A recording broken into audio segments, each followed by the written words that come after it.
Bismillahirrohmanirrohim. Alhamdulillah. Vassalatu vassalamu ala rasulillah. Bugungi kunda ba'zilar hadislarni tarjima kitoblaridan o'qib olib, men Sahihul Buxoriy va Sahihul Muslimni o'qidim. Demak, shariat hukmlarini o'zim mustaqil chiqarib olaman deb o'ylaydigan bo'lib qolishgan.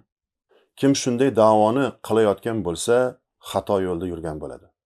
Axir hadislarni tarjimalardan o'qib yoki arabchadan o'qib olgan bo'lsa ham, hadisga doir bir qator ilmlarni egallamagan kishi o'qigan hadisini mutloq yoki xos holatlari uchun aytilganini qayerdan bilsin?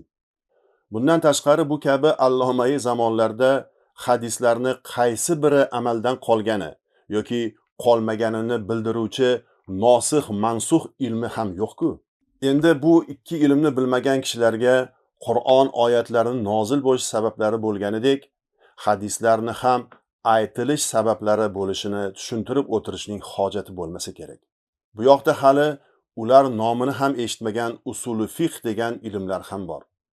Mana shu kabilarga aytadigan gapimiz shuki, Hofiz Ibn Hajar Asqaloniy Sahihul Buxoriyga Fathul Boriy nomli sharhni, Badruddin Ayni Umdatul Qoriy nomli sharhni, Imom Navaviy Sahihul Muslimga Sharhu Sahihul Muslim nomli sharh yozgan hadis ilmining eng katta imomlaridan hisoblanadilar.